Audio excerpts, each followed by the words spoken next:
Assalamualaikum warahmatullahi wabarakatuh. Yang terhormat Bapak Ade Saringat Pekanheran, SEM, selaku dosen mata kuliah Manajemen Pengadaan Barang dan Jasa.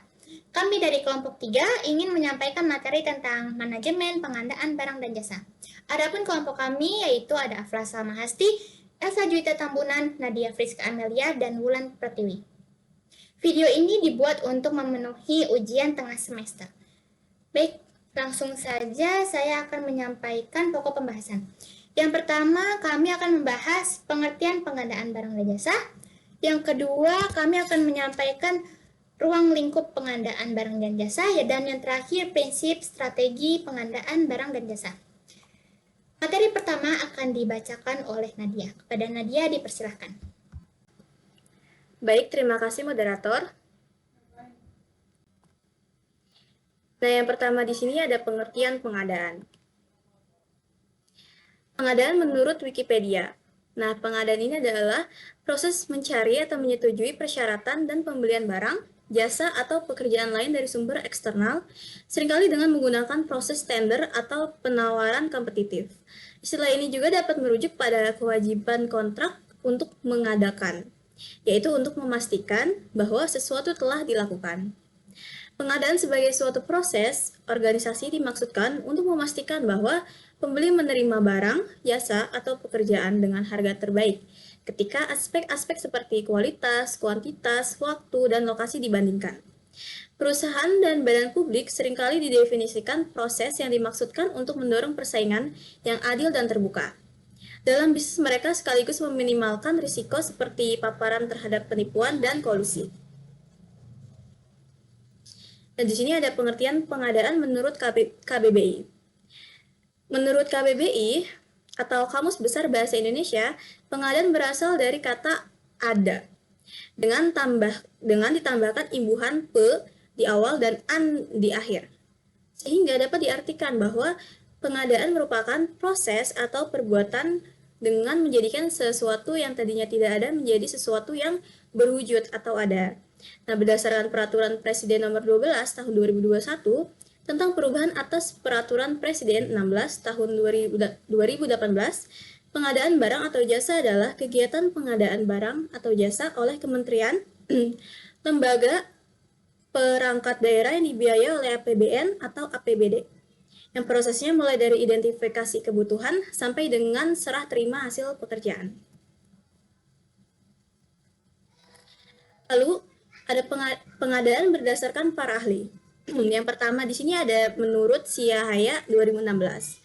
Jadi pengadaan adalah kegiatan penyelenggaraan pengadaan barang atau produk dan jasa atau servis yang meliputi pengadaan barang atau produk, pengadaan pekerjaan konstruksi atau konsultan, dan pengadaan jasa lainnya atau water service.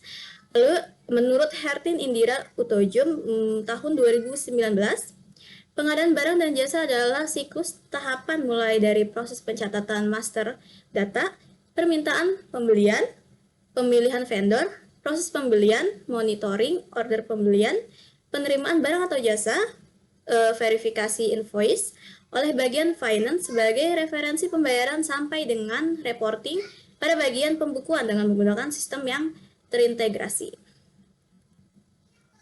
Sekian yang bisa saya sampaikan. Saya kembalikan kepada moderator.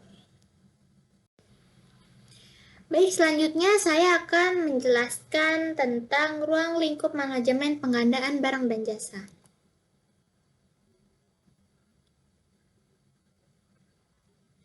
Nah, ruang lingkup Perpres baik nomor 16 tahun 2018 maupun Perpres nomor 12 tahun 2021 dapat dipahami dari dari dua sudut pandang, yaitu sudut pandang pengguna dan pembiayaan. Yang pertama saya akan menjelaskan dari sudut pandang pengguna. Dari sudut pandang institusi pengguna barang atau jasa, ruang lingkup mencakup pengadaan barang atau jasa pada yang pertama, kementerian, yang merupakan perangkat pemerintah yang membidangi urusan tertentu dalam pemerintahan. Yang kedua adalah lembaga, yang merupakan organisasi non-kementerian negara dan instansi lainnya. pengguna anggaran yang dibentuk untuk melaksanakan tugas tertentu berdasarkan Undang-Undang Dasar Negara Republik Indonesia tahun 1945 atau peraturan perundang-undangan lainnya. Yang ketiga ada perangkat daerah, yaitu unsur membantu kepala daerah dan Dewan Perwakilan Rakyat daerah dalam menyelenggarakan urusan pemerintahan yang menjadikan kewenangan daerah. Nah, ya dari sudut pandang yang kedua yaitu sudut pandang pembiayaan. Ini dibedakan menjadi yang pertama menggunakan anggaran pendapatan belanja negara atau APBN. Nah, APBN ini adalah rencana keuangan tahunan pemerintahan negara Indonesia yang berisi daftar sistematis dan terperinci yang memuat rencana penerimaan dan pengeluaran negara selama 1 tahun anggaran dan ditetapkan dengan undang-undang. Yang kedua, menggunakan anggaran pendapatan dan belanja daerah, biasa disebut APBD. Nah, APBD ini adalah rencana keuangan tahunan dan pemerintahan daerah di Indonesia yang ditetapkan dengan peraturan daerah. Yang ketiga, mendapatkan pinjaman atau hibah luar dan dalam negeri. Nah, hibah ini adalah pendapatan pemerintah yang tidak terus-menerus dalam bentuk uang atau barang atau jasa dari pemerintahan lainnya, perusahaan negara atau daerah, atau dari masyarakat. Nah, penerimaan hibah ini dapat berasal dari dalam luar negeri. Baik, materi selanjutnya akan dibacakan oleh Wulan Pratiwi. Kepada Wulan dipersilahkan. Oke, selanjutnya yaitu prinsip dan strategi pengadaan barang dan jasa. Di sini ada 7 prinsip pengadaan barang dan jasa. Yang pertama yaitu efisien. Hal ini dapat diukur terhadap seberapa besar upaya termasuk di dalamnya dana dan daya yang dikerjakan demi terpenuhinya barang atau jasa dengan spesifikasi tertentu. Semakin kecil upaya yang dikerjakan, maka sebuah proses pengadaan akan dapat dikatakan semakin efisien. Yang kedua yaitu efektif. Hal ini dapat diukur dari seberapa jauh barang atau jasa yang diperoleh dari pengadaan yang dilakukan dapat memenuhi spesifikasi yang diharapkan. Yang ketiga yaitu transparan. Transparan yang memastikan bahwa proses pengadaan suatu barang atau jasa dapat diketahui secara langsung atau secara luas. Proses ini meliputi dasar hukum, tata cara, spesifikasi barang atau jasa, dan segala sesuatu yang berkaitan dengan proses pengadaan itu sendiri. Yang keempat yaitu terbuka. Terbuka yang menjadikan pengadaan barang atau jasa dapat diikuti oleh semua penyedia barang atau jasa dengan kriteria yang sudah terpenuhi dan mendukungnya dengan memberikan akses terhadap informasi tentang prosedur yang ditetapkan. Yang kelima yaitu bersaing. Bersaing yang menjadikan proses pengadaan barang atau jasa yang menciptakan iklim persaingan sehat di antara penyedia barang atau jasa tanpa adanya intervensi yang dapat mengganggu mekanisme dalam pasar. Yang keenam yaitu adil. Adil yang menjamin pengadaan barang atau jasa dapat memberikan perlakuan sama bagi seluruh calon penyedia barang atau jasa yang tertarik tanpa khusus bagi salah satunya.